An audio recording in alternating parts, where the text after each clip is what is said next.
Estimados compatriotas, muy buenas noches a todos. Quiero empezar agradeciendo a todos y cada uno de ustedes por vuestra presencia en este evento donde desarrollaremos una propuesta real para nuestra patria.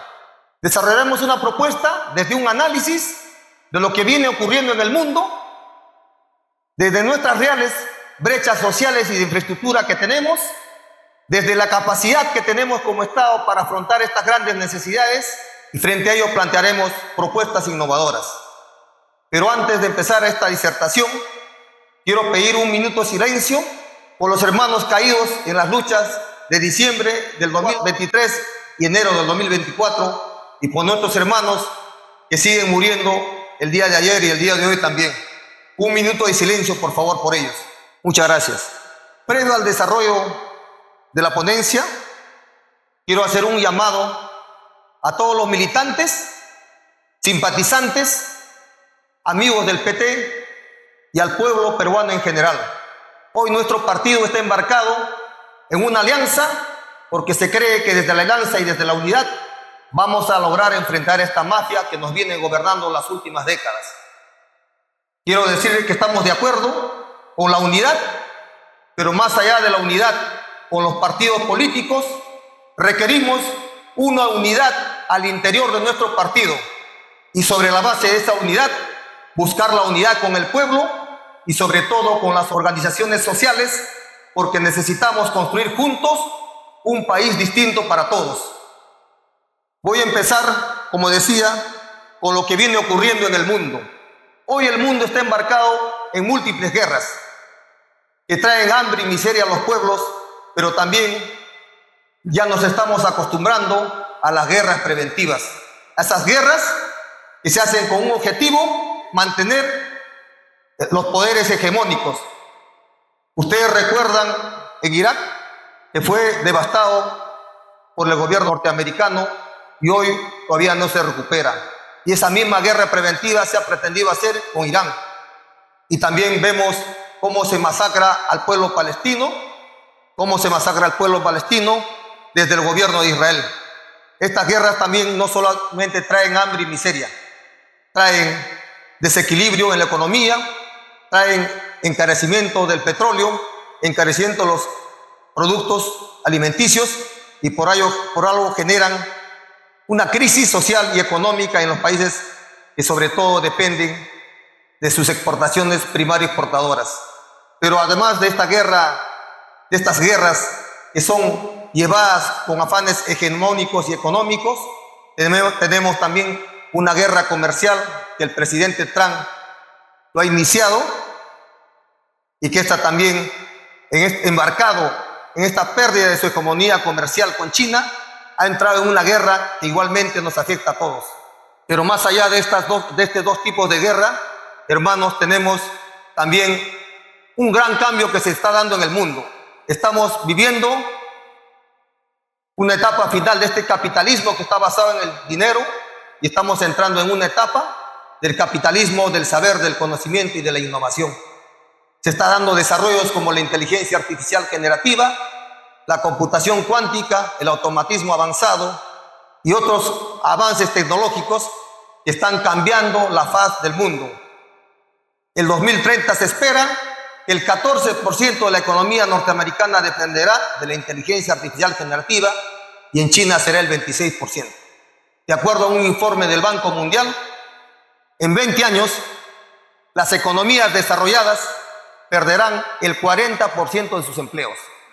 Esto es algo muy preocupante y que todos los políticos deberían tomar en cuenta, porque mientras las economías desarrolladas pierdan sus empleos por el automatismo, es decir, por ser reemplazados por un robot, ellos tendrán los recursos necesarios suficientes para poder, por ejemplo, poner una renta básica que les permita vivir aún estando sin trabajar. Pero eso no va a ocurrir en nuestras economías, hermano. En nuestras economías, las empresas y las personas no perderán su trabajo producto de un robot que lo reemplace. Van a perder su trabajo producto de la falta de competitividad, porque vamos a competir con empresas que usan tecnología avanzada y nuestras empresas van a ser cerradas y con eso se va a generar un ejército de desempleados y nuestros gobiernos tendrán cada vez menos medios y recursos para atender ese inmenso caos que se va a generar con la pérdida de los empleos. Si hoy estamos en crisis, dentro de 20 años, si no tomamos las precauciones necesarias, será peor. Pero no todo es malo, hermanos. Hoy el Perú se encuentra en su mejor momento histórico por su situación geográfica, geopolítica, porque de acuerdo al desarrollo de los países asiáticos y en especial de China, tenemos una ventaja, pero tenemos que entender que esta situación no ha sido siempre en nuestra historia. Decía José Carlos Mariátegui en los 7 ensayos que el Perú había sido perjudicado por los Andes, porque recuerden que el desarrollo industrial en el mundo se dio principalmente por el desarrollo o por el descubrimiento de la máquina a vapor en 1776, que generó el desarrollo de Inglaterra, se expandió al resto de Europa y vino a América Latina por el Atlántico y generó un beneficio especialmente para Brasil y Argentina, y a nosotros nos fue negado. Al Perú llegó la tecnología después de 2 revoluciones industriales, en 1914, que se aperturó el canal de Panamá un 15 de agosto de 1914. Esa es nuestra realidad con respecto a la tecnología, pero hoy vivimos un momento distinto, producto de la ubicación geográfica que tenemos y el desarrollo del Asia, y en particular de China. Hoy nuestro país es un puerto hub, un puerto nodal, a la cual van a llegar todos los productos de diferentes partes, inclusive de Chile y de Brasil y de todos los países de América Latina, para ser llevados estos productos al Asia a partir del puerto de Chancay, el puerto Corío y los puertos que se generen en el norte. Esto es una enorme ventaja porque genera, hermanos, que se reduzca en 10 a 12 días el transporte, lo que va a implicar un ahorro de $300 a $400 por cada container que se traslade al Asia. Hoy, hace 5 días, el día lunes, fue firmado un convenio de Brasil con China, en el cual se va a hacer un tren bioceánico. Esa es una gran oportunidad, pero tenemos que entender que tenemos que negociar desde la soberanía. Nosotros tenemos que hacer nuestra relación con cualquier país del mundo, sea Corea del Sur, sea Estados Unidos, sea China, pero desde la transferencia tecnológica. Nosotros no podemos seguir exportando tierra y alimentos, tenemos que transformarnos. Habiendo hecho una mirada muy rápida de las cuestiones que vienen ocurriendo en el mundo y de nuestra posición geográfica, quiero también hablar de cuáles son nuestras brechas como país. Nosotros, hermanos, hoy en el Perú tenemos 10 millones de peruanos que viven en pobreza económica. ¿Qué significa vivir en pobreza económica? Tener que vivir con menos de 464 soles, de los cuales 2 millones viven en pobreza extrema, que significa vivir con menos de 251 soles. Tenemos una enorme brecha, por ejemplo, en salud. Necesitamos 399 hospitales y solamente tenemos 152. Necesitamos por lo menos 24,000 médicos para poder cubrir las necesidades que tiene el pueblo peruano. Tenemos una brecha, por ejemplo, en el agua. Nosotros solamente faltan en el Perú 3,5 millones de peruanos de acceso al agua y 2 millones están en los cerros de Lima. Tenemos inmensas brechas, hermano, pero la suma de toda la infraestructura que se requiere en el Perú hoy ya sobrepasa los 200,000 millones de dólares. Esa es nuestra necesidad. Entonces, habiendo visto lo que viene ocurriendo en el mundo, las oportunidades y los riesgos, habiendo visto las inmensas necesidades, son inmensas nuestras brechas. Entonces la pregunta, hermanos, debe ser: ¿tiene el Estado peruano los medios y los recursos para atender estas inmensas necesidades? Hay muchos políticos que vienen ofreciendo el oro y el moro en las plazas públicas, diciendo que van a dar bonos, van a dar incentivos, el problema, por ejemplo, del país es un problema administrativo.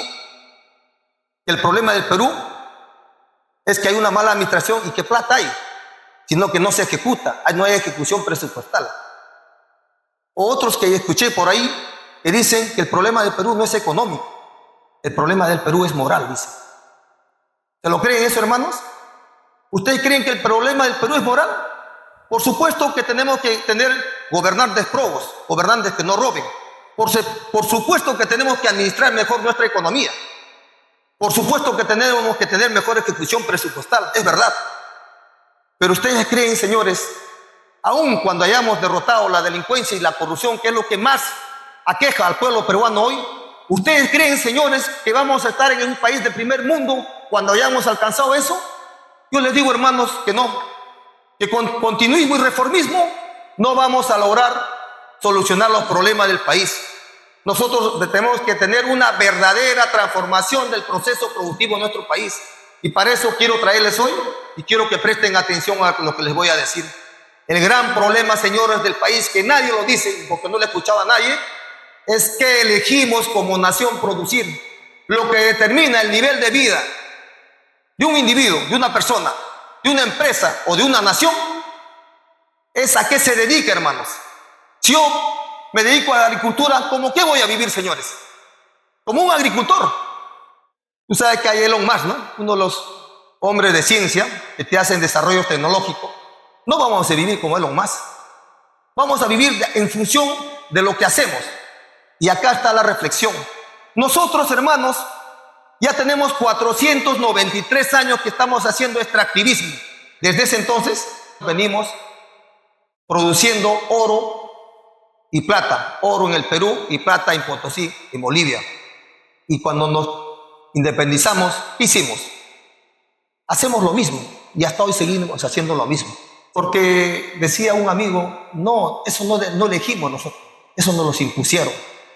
Puede ser que sea que nos los impusieron, pero nosotros lo firmamos, nosotros lo determinamos. Nosotros ya llevamos 493 años de extractivismo. ¿Y cuál es el problema del extractivismo? ¿Por qué somos extractivos?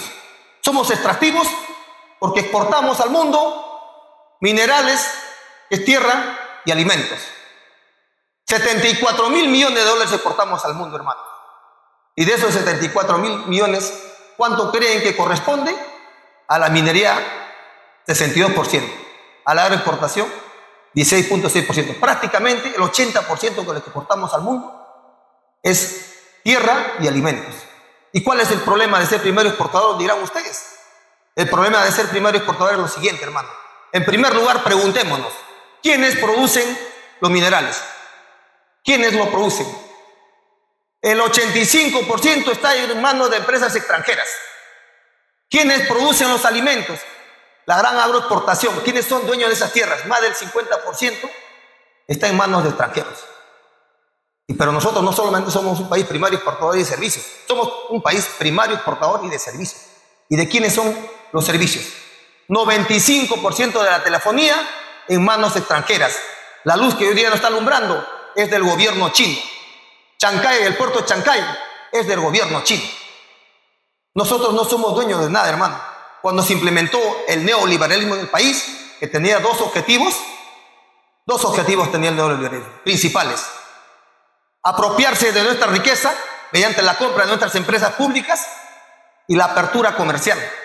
¿Por qué? Porque el capitalismo lo que genera es una excesiva producción y necesitaba nuevos mercados, y como acá había proteccionismo, se tuvieron que aperturar para que entren esos nuevos productos, y nuestra incipiente industria que se había generado, sobre todo en la década del 60, 70, la industrialización por sustitución de importaciones que fue liderada por Raúl Previs, un argentino, y que con Velasco se implementó, se perdieron todas nuestras empresas públicas en 1992, fueron vendidas, hermanos, 228 empresas públicas a la suma irrisoria de 9.221 millones de dólares.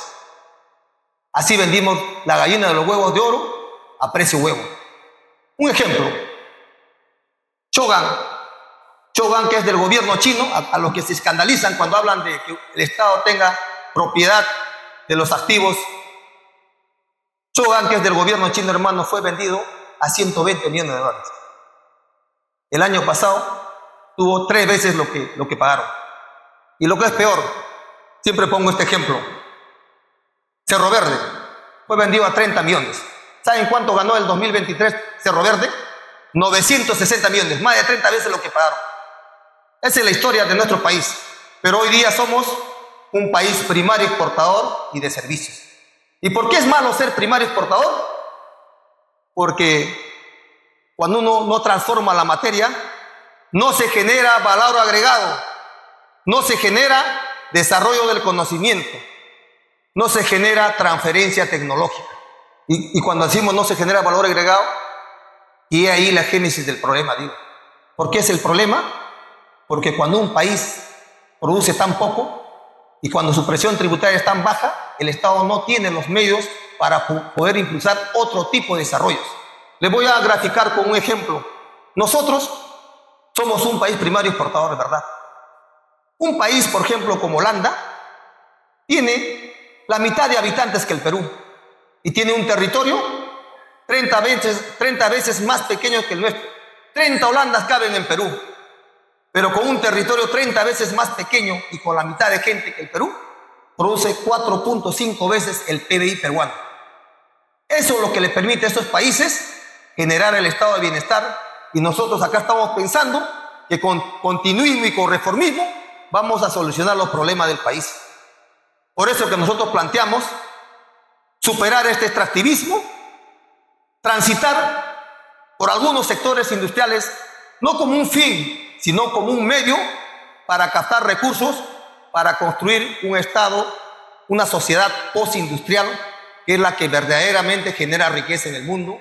¿Y por qué los países desarrollados tienen los medios y los recursos para construir el estado de bienestar que le dan a su sociedad, para construir ese Allen Kaizen que todos aspiramos?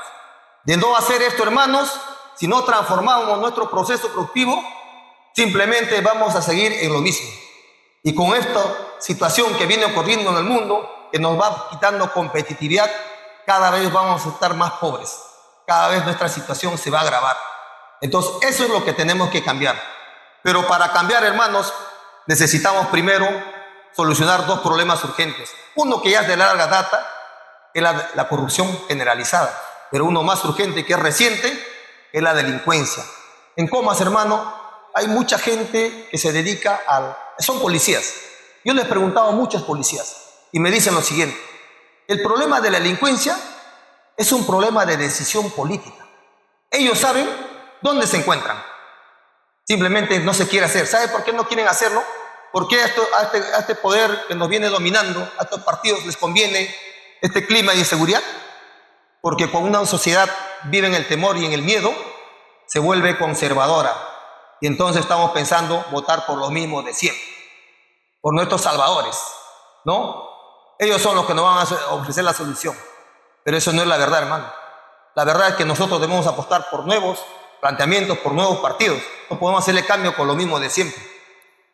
Entonces decían que este era un problema de decisión política, pero podemos hacer algunas cosas. Por ejemplo, este Congreso, ¿qué ha hecho? Ha sacado leyes a favor de la delincuencia y la corrupción, como la prescripción de dominio. A una persona lo encuentran asaltando en la calle y si su pronóstico de pena no es mayor de 5 años, simplemente se va a su casa. O si tienes menos de 5 años, tu pronóstico de pena tiene que ser más de 8 años para que te lleven a la cárcel cuando es por primera vez. Es decir, han sacado leyes en favor de la delincuencia. Y esto se tiene que cambiar. En un gobierno del PT, el 2026, en los 100 primeros días revisaremos todas esas leyes para cambiarlas y cambiarlas por leyes más agravadas.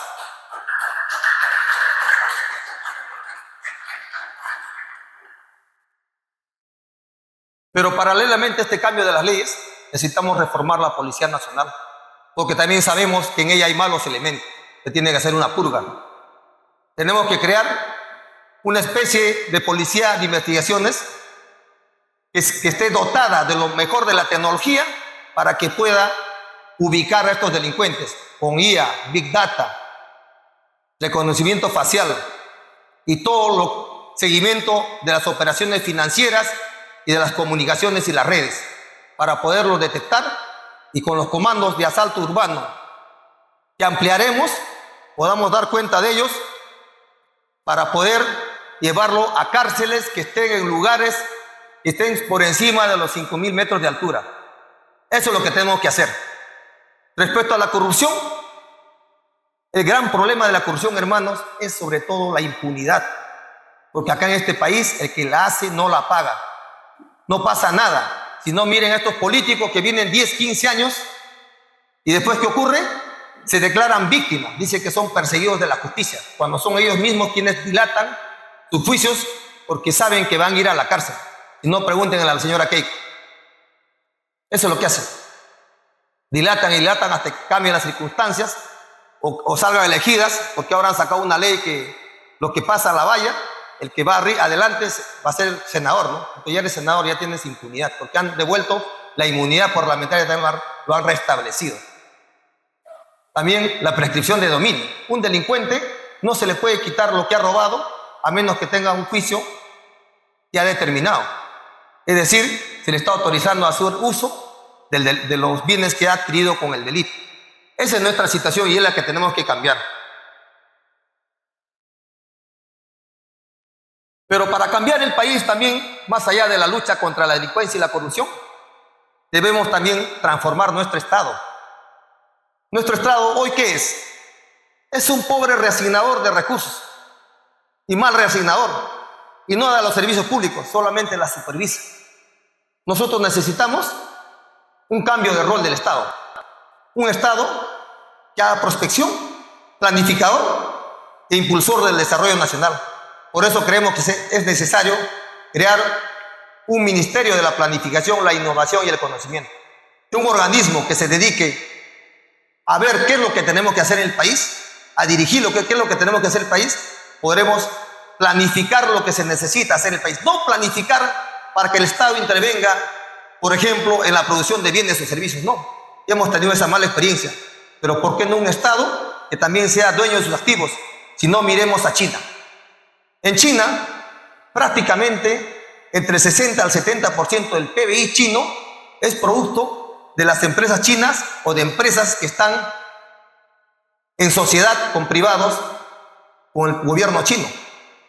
Ahí se ha visto que el Estado sí funciona, que la economía no está supeditada o no supedita al individuo. Este egoísmo que mueve la utilidad, el emprendimiento, que genera riqueza, pero que si se le deja libre, el mercado prácticamente abusa de la sociedad. Por eso se hace necesario un Estado fuerte. Se dice una frase: el mercado es un maravilloso esclavo, pero es un terrible amo si no se lo controla. Eso es lo que han tratado de equilibrar en China, y hoy son una nación que ha sacado a más de 600 millones de chinos de la pobreza. Nosotros, ¿qué planteamos en el Perú como un partido de los trabajadores y emprendedores? ¿Qué es lo que planteamos a nuestro país? Necesitamos impulsar nuestra micro y pequeña empresa, que es la que realmente genera desarrollo en el país. Hemos crecido hacia arriba, pero no hemos crecido abajo. ¿Y para ello qué requerimos?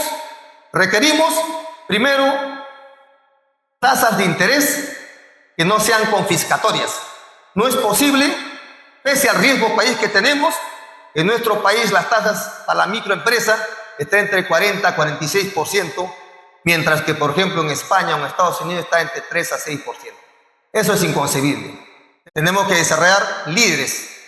Nosotros tenemos que desarrollar las capacidades de nuestros jóvenes. Vamos a incrementar del 0.1, que es hoy la inversión en ciencia y tecnología, vamos a pasarlo al 1% en los próximos 5 años.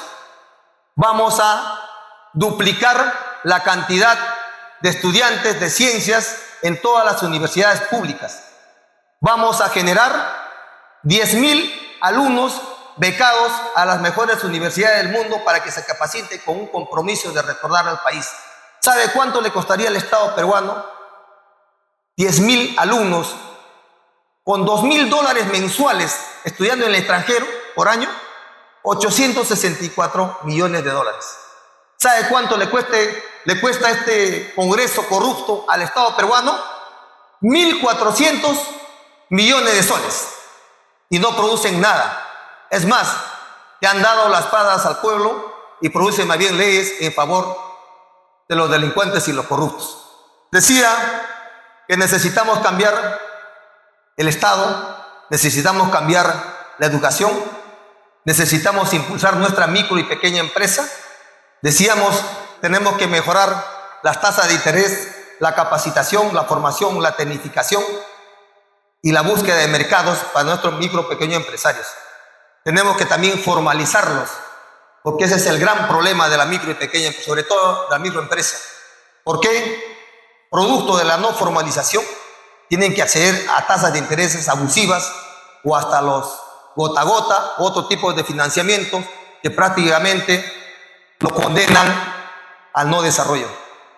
El Estado tiene que impulsar la micro y pequeña empresa desde el acceso a créditos, desde la capacitación, desde la generación de liderazgos a través de la educación. Ese es el camino que nosotros tenemos que emprender. ¿Para qué? Para que estas micro y pequeñas empresas se integren a la economía de mercado global, para que tengan mayores posibilidades. Hermanos, hemos hablado de lo que viene ocurriendo en el mundo, hemos hablado de las reales capacidades que tiene el Estado, hemos hablado de las enormes brechas que son insalvables con este modelo y hemos dicho también que el camino para una transformación real del país pasa por transformar el modelo económico, pasa a transformar eso que decimos que elegimos como nación producir. Tenemos que transformar el modelo, de otra forma nunca tendremos los medios para construir el Ayin Causay, el buen vivir que estamos planteando. Finalmente, hermanos, quiero decir lo siguiente. Necesitamos también hacer un cambio de la Constitución. Pero ese cambio de la Constitución tiene que ser producto de una deliberación en la cual determinemos qué es lo que necesitamos hacer para que esta Constitución responda a los verdaderos intereses del pueblo. Hoy tenemos en esta Constitución un artículo 60 que dice del rol subsidiario del Estado. Es decir, han maniatado el Estado. Por ejemplo, cuando un banco ya está operando en un lugar, el Estado ya no puede intervenir. Entonces, ahí ¿quién está primando?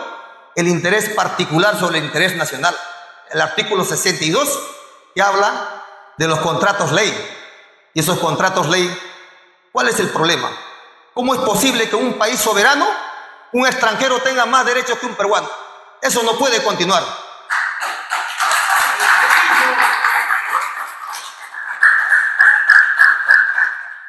Y finalmente, hablando de la Constitución también, no puede ser posible que este Congreso, que no representa a nadie, no le importe la decisión del pueblo. En un referéndum dijo no a la reelección y lo cambiaron. Dijo no a la Cámara de Senadores y lo pusieron. Es decir, no les importa lo que opine el pueblo. Y eso no debe pasar. Todo cambio en la Constitución debe ser sometido a un referéndum y que el pueblo decida si se debe o no debe cambiar.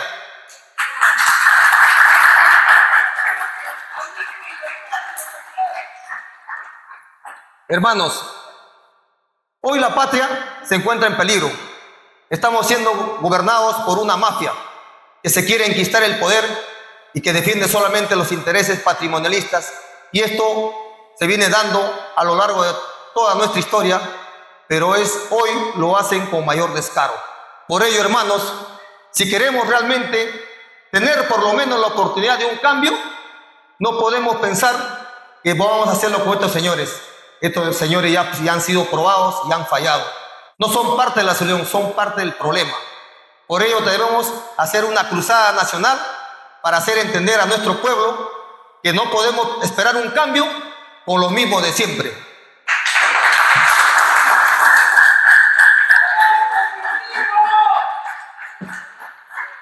Hermanos, es una enorme responsabilidad de todos los hombres patriotas, porque somos la mayoría en este país. Acá no sobra nadie. Acá los únicos que sobran son los delincuentes y los corruptos. Todos tenemos que construir esta patria que espera de nosotros, pero para ello tenemos que convencer que tenemos que jubilar, tenemos que eliminar políticamente a esta clase corrupta que tanto daño le viene haciendo al pueblo peruano. Y una vez que lo hayamos sacado, señores, construiremos juntos una nación libre y soberana, donde reine la paz y la justicia, y donde todos los hombres y mujeres de nuestra patria, en especial los jóvenes, tengan las condiciones y las oportunidades para construir su futuro y la felicidad. Finalmente quiero terminar, hermanos, con una reflexión. Hoy que muchos políticos populistas andan prometiendo lo que nunca van a poder cumplir porque no saben lo que están hablando, quiero terminar con esta frase de reflexión que dice: la ignorancia es el combustible del populismo y el populismo es incompatible con el progreso. Muchas gracias. ¡Viva el Perú! ¡Viva el Partido de los Trabajadores y Emprendedores!